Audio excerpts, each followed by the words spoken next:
Hello बच्चों, नमस्कार। कैसे आप सभी लोग? उम्मीद करते हैं कि आप लोग अच्छे होंगे और अच्छे से पढ़ रहे होंगे। तो चलिए मेरे बच्चों, आज हम आपसे जो बात करने वाले हैं क्लास 10 के बच्चे के लिए, जो सभी आप सभी के लिए, जो आपको आपके पिछले वीडियो में पूरी आपको चैप्टर बाय चैप्टर आपको ऑब्जेक्टिव देखने को मिल रहा होगा। देखिए, आज मैं कुछ इंपॉर्टेंट चैप्टर वाइज जो इंपॉर्टेंट सब्जेक्टिव क्वेश्चन है, आज उसका कुछ मैं डिटेल्स बताने वाला हूँ। तो अगर आपको ये वीडियो अच्छा लगेगा तो आप कमेंट करके जरूर बताइएगा और अपने दोस्तों में शेयर जरूर कर लीजिएगा। तो चलिए हम लोग इस वीडियो को शुरू करते हैं। तो शुरू करने से पहले आप लोग अगर इस चैनल पर नए होंगे तो आप इस चैनल को एक बार सब्सक्राइब जरूर कर लीजिएगा और अपने दोस्तों में से शेयर कर लीजिए, ताकि इस वीडियो का अपॉर्चुनिटी का फायदा उनको भी मिल पाए, ये वीडियो का लाभ वो लोग भी उठा पाए। तो चलिए हम लोग शुरू करते हैं। जो पहला चैप्टर आपका था वो क्या था? तो आपको पहले वीडियो में बता चुके हैं, श्रम विभाजन और जाति प्रथा का। आज जिस चैप्टर की बात कर रहे हैं उस चैप्टर को जो आपका नाम है वो है बाबू 20 के दांत। क्या है? 20 के दांत के बारे में शायद आपको देखने को मिल रहा होगा। ये 20 के दांत, जिसका राइटर जो है नलिन बिलोचन शर्मा। कौन है? तो नलिन बिलोचन शर्मा इस 20 के दांत की कहानी के माध्यम से क्या समझाना चाह रहे थे, तो आप पढ़े भी होंगे। इस कहानी में मुख्य पात्र के बारे में खोखा हो गए, है ना, उनके पिता सेन साहब हो गए, है ना, उसमें और गिरधा लाल हो गए, उनके बेटा मदन हो गए। इन सारे एक उनके कहानी के माध्यम से क्या क्या समझाना चाह रहे थे। उस कहानी में जो हम लोग पढ़े थे खोखा के बारे में, जो कि कासू है ना, खोखा के मामलों में अपवाद था। सेन साहब की 5 पुत्रियां थी, जिनका 5 पुत्रियां का नाम क्या था, है ना। इन सारी चीजों का हम एक डिटेल्स इसमें हम लोग जानेंगे। तो चलिए हम लोग शुरू करते हैं। इसमें बाबू सबसे पहला जो आपका इसमें है वो ध्यान दीजिएगा। पहला प्रश्न इसका वो ध्यान देखिए, क्या है पहला प्रश्न? देखिए, लघुधरिया का जो सबसे फर्स्ट प्रश्न आपको दिया गया है स्क्रीन बोर्ड पे, क्या है कि खोखा किन मामलों में अपवाद था। देखिए, पहला प्रश्न आ गया कि खोखा किन किन मामलों में अपवाद था। कौन सा? खोखा। तो ध्यान रखिएगा, एक लैंग्वेज के अकॉर्डिंग इसमें जो दिया गया बहुत ध्यान रखिएगा। क्या है? तो लैंग्वेज अकॉर्डिंग खोखा की अगर बात करते हैं, इसमें है कि सेन साहब को 5 पुत्रियां थी। कितनी थी? सेन साहब की 5 पुत्रियां थी, जो कि पुत्र का अविवाद था तब हुआ था जब संतान की कोई उम्मीद बाकी नहीं रह गई थी। यानी अब उनको एक उम्मीद में था कि अब हमारा कोई संतान नहीं होगा। उस उम्मीद में उनका एक लास्ट एक क्या हुआ? तो एक संतान हुआ, जिसका नाम क्या है? तो बाबू खोखा है। अर्थात सेन साहब को पुत्र तब नसीब हुआ था जब पति पत्नी दोनों बुढ़ापे के अंतिम पड़ाव पर पहुंच चुके थे। यानी जब अपनी उम्र का जो अंतिम पड़ाव होता है उसके अंतिम पड़ाव पर पहुंच चुके थे, तब जाकर उनको एक पुत्र का नसीब हुआ था। इसीलिए खोखा, जिसका नाम क्या बाबू? तो खोखा है। खोखा जीवन के नियमों के अपवाद के साथ साथ घर के नियमों का भी एक क्या था बाबू? तो अपवाद था। दूसरी भाषा में इसको बोल सकते हैं कि खोखा किन किन मामलों में अपवाद था। तो सिंपल सा लैंग्वेज में खोखा तोड़ फोड़ के मामलों में ज्यादा अपवाद था, क्योंकि नई रिसर्च वो ज्यादा करता था, है ना। नई नई चीजों को खोलना, तोड़ फोड़ करना, इसमें तो अभी रुचि ज्यादा था। इसलिए सेन साहब, उनके पिताजी बोल रहे थे कि इस खोखा को क्या बनाना चाहते थे। तो सीधी भाषा में बताए थे कि हम अपने पुत्र को यानी खोखा को हम क्या बनाएंगे? तो इंजीनियर बनाएंगे। क्या बनाएंगे? इंजीनियर बनाना चाहते थे। तो इसलिए बोलते खोखा किन किन मामलों अपवाद था। तो खोखा तोड़ फोड़ के मामले में भी अपवाद था। चलिए, इसके साथ साथ दूसरा प्रश्न क्या हुआ इसका? तो दूसरा प्रश्न आपके सामने यह है कि रोज रोज अपने बेटे मदन की पिटाई करने वाला गिरधालाल, यानी गिरधालाल जो थे अपने बेटे मदन को रोज पिटाई करने वाला गिरधालाल, मदन द्वारा कासू की पिटाई करने पर उसे दंडित करने की बजाय छाती से क्यों लगा लेता है। ध्यान से सुनिएगा इसका प्रश्न में क्या बाबू, कि जो मदन लाल है, कौन है? उनके पिता कौन है? सॉरी, गिरधालाल। कौन है बाबू? गिरधालाल, यानी मदन के पिताजी। यानी रोज रोज अपने बेटे की पिटाई करने वाला जो गिरधालाल है, यानी अगर मदन किसी तरह कोई गलती कर रहा होता था तो उस समय उनके पिताजी यानी गिरधालाल अपने पुत्र को, है ना, रोज की तरह पिटाई किया करते थे। लेकिन जब उनके पुत्र किसी कासू को यानी खोखा को जब पिटाई करता है तो उस बात को अपने लोगों को मारने की बजाय, अपने पुत्र को डांटने की बजाय, जो गिरधालाल है वो अपने बेटे को सीने से लगा लेता है। तो आखिर ऐसा क्यों कि अपने पुत्र गलती करने के बाद भी अपने पुत्र को गले लगा रहा है? वो तो इसकी क्या मजबूरी थी, क्या कारण है? तो चलिए हम लोग इसे देखते हैं क्या कारण था। तो पता है कि गिरधालाल जब सेन साहब क्या नौकरी करता था, किसके क्या वो, जब गिरधालाल सेन साहब क्या जब नौकरी करता था, तब वह अपने पौरुष को दबाए हुआ था, उनको जो पौरुष उसको दबाए हुए थे। यद्यपि यानी गिरधालाल रोज रोज अपने बेटे की मदन की पिटाई करता था, लेकिन उस दिन, किस दिन, जब मदन ने कासू की पिटाई की, यानी उनके पुत्र मदन ने जब कासू की पिटाई की, तो गिरधालाल यानी गिरधा उसे पीटने की बजाय छाती से क्या किया बाबू, लगा लिया, और छाती से लगा कर क्या किया, उसको शाबाशी देने लगा। ऐसा क्यों किया कि मारने के बाद दूसरे को डांटने की बजाय, उसको समझाने की बजाय अपने पुत्र को ही गले लगा रहा हो, शाबाशी दे रहा है कि बा उसको मारा। क्यों बाबू? वो इसलिए था, तो लिखा हुआ है ऐसा इसलिए क्योंकि वह मजबूरी में सेन साहब क्या क्या करता था, हमेशा दवा डरा रहता था। कौन? उनके पिताजी भी जो सेन साहब के यहाँ काम करते थे, तो मजबूरी में उनको यहाँ काम क्या करते थे, स्वाभाविक स्वेच्छा से नहीं, मतलब अपनी स्वभाव से उनके यहाँ काम वो नहीं करते थे। इसलिए जब उसके बेटे ने कासू की पिटाई की, तो उसका स्वाभिमान क्या हो गया, जाग गया, यानी उड़ गया, और उसने मदन को दंडित करने के बजाय क्या किया बाबू, मदन को दंडित करने के बजाय क्या कर दिया बाबू, कहां लिखे थे हम लोग, हाँ, मानव दंड करने के बजाय क्या कर रही है, अपनी छाती से लगा लिया। और गिरधर लाल ने, यानी गिरधर ने अपने बेटी की बहादुरी पर गर्व से उसे छाती से लगा लिया कि अपने जिस अपमान का प्रतिरोध वह नहीं कर सका, तो मदन ने कर लिया। यानी सेन साहब के जो थे, उस सेन साहब से गिरधर लाल अपने अपमान का बदला नहीं ले सका था, है ना, तो वो बदला कौन लिया, तो उनके पुत्र ने लिया। तो इसी खुशी में, इस जान करके, इन सारी चीजों को जानते हुए, उनके जो पुत्र जो मदन था, जो उसके पुत्र कासू को मारा, तो उस वक्त मदन ने क्या किया बाबू, तो अपने पुत्र को मारने के बावजूद भी गिरधालाल अपने पुत्र मदन को मारने की बजाय, डांटने की बजाय वो क्या किया, तो अपने किसको, अपने पुत्र को, यानी गिरधालाल अपने पुत्र को, मदन को क्या किया बाबू, तो गले लगा लिया। क्या किया था, तो गले लगा लिया, है ना, क्लियर हो गया। चलिए इसके साथ तीसरा प्रश्न क्या है, तो तीसरा प्रश्न कुछ इस प्रकार आपके साथ है बाबू, क्या है कि 20 के दांत कहानी का नायक कौन है, यानी इस कहानी का जो प्रमुख नायक है वो कौन है। उसके बाद तर्कपूर्ण उत्तर देना है, यानी उसको जो तर्क है वो तर्क के अनुसार इसको उत्तर देना है। क्या तर्क हो सकता है, चलिए हम लोग इसको देखते हैं। तर्क क्या है कि 20 के दांत कहानी का नायक कौन है, मदन है। कौन है, इसके मुख्य मदन है। इसमें मदन का चरित्र है जो सबसे अधिक प्रभावशाली है, बुराई का अंत करने वाला ही नायक होता है, यानी जो बुराई का अंत करता है वही उस फिल्म का या उस कहानी का क्या नायक होता है। कहानी का सारांश, यानी कहानी का अंत में, या कहानी का अंत मदन के द्वारा कासू के दांत तोड़ने से होता है। यानी जब मदन और कासू के बीच में लड़ाई होता है, तो क्या होता है, मदन ने कासू के कितने दांत, तो 2 दांत तोड़ दिया। कितना दांत, जब 2 दांत तोड़ दिया होता है, तो कहानी वही से होता है, कहानी का अंत वही से होता है, यानी अंत में मदन का दांत तोड़ देता है। यानी इस कहानी में हुआ क्या करता है, तो इस कहानी में हुआ अन्याय करता है। क्या करता है वो, ध्यान दीजिएगा, इस कहानी में क्या कहते, तो इस कहानी में अन्याय सहन नहीं करता। जो इस कहानी होता है कि कोई अन्याय सहन करने की जगह नहीं है, यानी नायक की पहचान है, यानी निर्भरता और साहसिकता, ये दोनों गुण मदन के अंदर मौजूद है। अतः कहानी का मूल नायक कौन है, तो मदन ही है। किस कहानी का, तो 20 के दांत की कहानी का जो मूल नायक है वो कौन है, तो मदन है। कौन है बाबू, मदन है। इसके साथ साथ नेक्स्ट आपका क्वेश्चन नंबर 4 में, क्वेश्चन नंबर 4 क्या है, ध्यान से लिखिएगा। क्वेश्चन नंबर 4 में है कि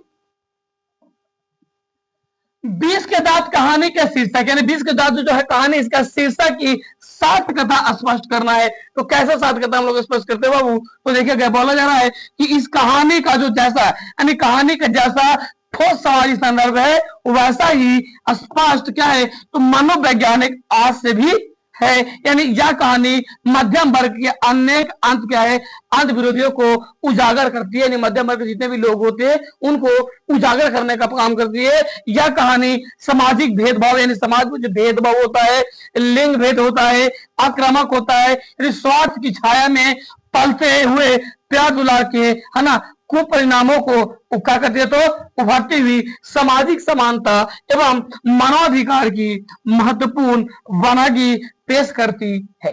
यानी हमारे समाज में वो ध्यान रखिएगा क्या करते लोग, तो क्या क्या है इस कहानी में सबसे पहला जो भेदभाव है, किस चीज में भेदभाव है, तो जाति के आधार पर लोग भेदभाव कर रहा है, रंग के आधार पर भेदभाव कर रहा है, लिंग के आधार पर भेदभाव कर रहा है, इस तरीके कई ऐसी चीजें जिसमें लोग भेदभाव कर रहा है। लोग अपने स्वार्थी या आक्रामक दूसरों को अपने छत्र छाया में करना चाहता है, यानी देखो देखा हुआ है स्वार्थ की छाया में पलते हुए, यानी किसी को स्वार्थ के लिए वो काम कर रहा है, तो ऐसे कई भी है जिसको पर्दाफाश करने का काम कर रहा है। यानी इस प्रकार 20 के तहत कहानी का जो शीर्षक कहानी का साथ करता स्पष्ट होती है। आगे बढ़ते क्वेश्चन नंबर 5 में। क्वेश्चन नंबर 5 क्या ध्यान से, क्वेश्चन नंबर 5 है वो कि मदन और किसी भी ड्राइवर के बीच, यानी मदन और उसके जो ड्राइवर के बीच के विवाद के द्वारा कहानीकार क्या बताना चाहते हैं। यानी मदन के बीच और जो सेन साहब का जो ड्राइवर थे, है ना, उन ड्राइवर के बीच की जो कहानी होती है, जो विवाद होता है, वो क्या समझाना चाह रहे हैं। तो इस कहानी में जाने की पहला क्या होगी, कौन सा, तो मदन और ड्राइवर के बीच के विवाद द्वारा कहानीकार समाज में फैली असमानता के बारे में बताना चाहता है। जो हमारे समाज में आज के बीच में जो असमानता, जो समानता नहीं देख पा रहे, उनको समझाने का प्रयास कर रहे हैं। और कहानी में मदन और ड्राइवर दोनों ही एक तरह से सेन साहब की क्या है, नौकर है। बस फर्क यही है, कोई गाड़ी चला रहे हैं और ये क्या कर रहा है, उनके यहाँ काम कर रहा है ना। तो दोनों क्या है, नौकर हैं, लेकिन दोनों के विचारों में असमानता है। असमानता के कारण ही मदन द्वारा गाड़ी के छुए जाने पर ड्राइवर मालिक के प्रति अपनी कर्तव्य क्या करता, तो परायणता साबित करने के लिए मदन को ढकेल देता है। यानी जैसे ही मदन क्या करता है, कौन, मदन जब गाड़ी को छूने जाता है तो ड्राइवर को क्या करता है, धकेल देता, धक्का मार देता है। यानी इस विवाद के द्वारा कहानीकार गरीब के अंदर में पनपते विरोध को भी बताता है। गरीब के अंदर जो विरोधी होता है उसको बनाना चाह रहे थे, क्योंकि मदन बार बार ड्राइवर क्या था, तो ड्राइवरी पर।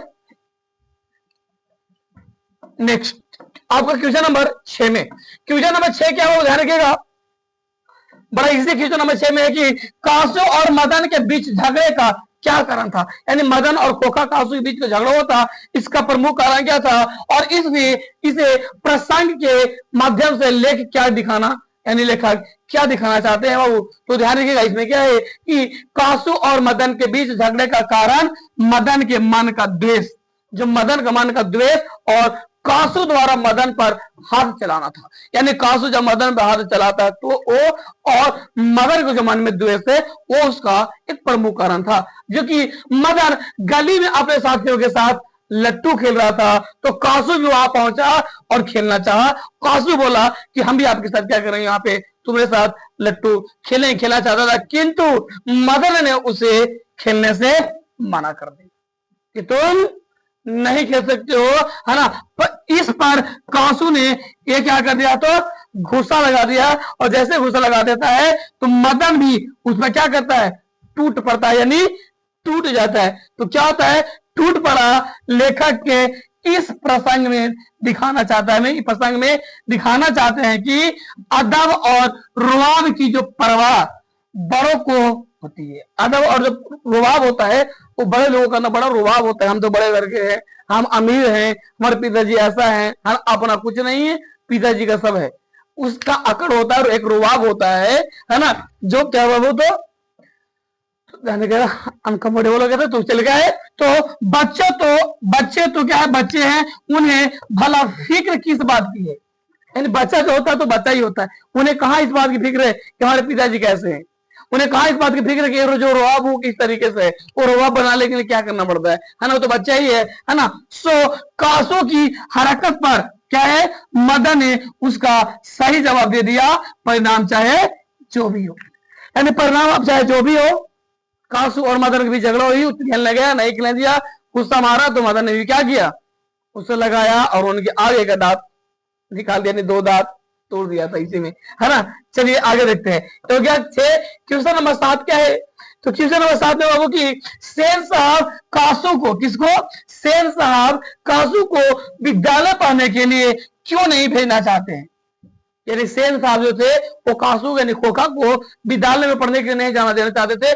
क्यों नहीं जाने देना चाहते थे, कारण क्या हुआ, तो इनका जो मुख्य कारण है वो क्या है, तो सेन साहब कासू को बिजनेसमैन, इंजीनियर बनाना चाहते थे। इसके लिए उन्होंने घर पर ही कारखाने का पढ़ाई, मिस्त्री 2-1 घंटे के लिए आकर उसके साथ कुछ है ना ठोक पीट किया करता था, जिससे कि प्रैक्टिकल हो, इससे बच्चों की उंगलियां अभी से ही औजारों से है ना वाकिफ हो जाएगी। ऐसा सेन साहब ने व्यवस्था किया था।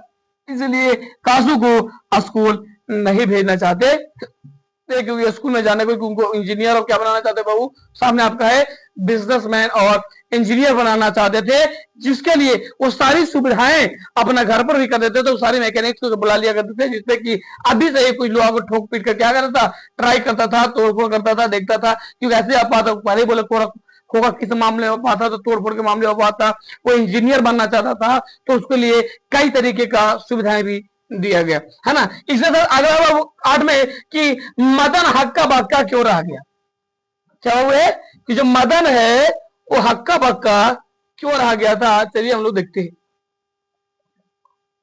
क्वेश्चन नंबर 8 में मदन हक्का बक्का क्यों था। क्योंकि मदन हक्का बक्का इसलिए रह गया था क्योंकि उसके पिता हमेशा उसको पीटते रहते थे, यानी जब भी कोई गलती किया करता था उसको पिताजी हमेशा उसको पीटा करते थे, और पता था उसको कि हम आज मदन को किसको कासू को मार के आए हैं, दांत तोड़ के आए हैं, तो इसलिए हक्का बक्का था। लेकिन एक दिन मदन दावे पांव बराबर में रखी चारपाई की, तब सोने के लिए चला तो अंधेरे में उसके पैर लोटे में लग गया।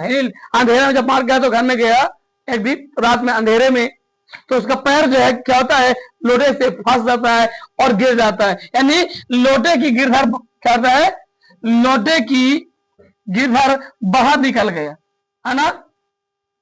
मदन की क्या है, अम्मा भी ठन ठन की आवाज सुनकर उसके साथ क्या थी। यानी जब लोटा गिरा तो जैसे आवाज लोटे की आवाज बाहर आया, तो जैसे बाहर आता तो कौन आता है, पहले मदन आता है, और मदन की अम्मा भी बाहर ठन ठन की आवाज सुनकर उसके साथ थी। और मदन चौंक कर क्या चौकर घुमा और मार खाने की तैयारी में आज हाथी को अपने हाथों से बांधकर क्या हो गया, खड़ा हो गया। मतलब अपने हाथ को छाती से बांधा और क्या हो गया, वो खड़ा हो गया कि कोई गलती किया। आवाज सुना तो होता उनसे लगा था कि वो पिताजी गलती करते हो तो क्या करते हैं, पीटते हैं। लेकिन क्या हो बाबू, ध्यान रखिएगा इसमें, क्योंकि गिरधर क्या है, गिरधर निसहाय क्या था, निष्ठुरता के साथ मदन की ओर बढ़ा। मदन ने अपनी दांत क्या कर ली, खींच ली। जब जमाना होता तो दांत खींच ली। गिरधर मदन के बिल्कुल पास आ गया था कि अचानक वह ठिठक गया। क्या हुआ, अचानक ठिठक गया। उनको लगा को मारेंगे, लेकिन वो मारे नहीं, है ना। उसके चेहरे से नाराजगी का बदला हट गया। उससे है ना लपक कर मदन को हाथों से क्या गया, बहुत गोद उठाया। मदन हक्का बक्का अपने पिता को देख रहा था, ये पिताजी ये कैसे हो गया। तो एक गलती के बाद पिताजी मार पीटते थे, है ना, गलतियां करने पर डांटते थे, मारते थे, बार बार पीटते थे, रोज रोज पीटते थे। और आज में गलती कर रहे हैं तो मारने की जगह मुझे गले से लगा क्या कर रहे हैं, उठा रहे। इसलिए क्या किया था बाबू, तो हक्का बक्का आ गया था।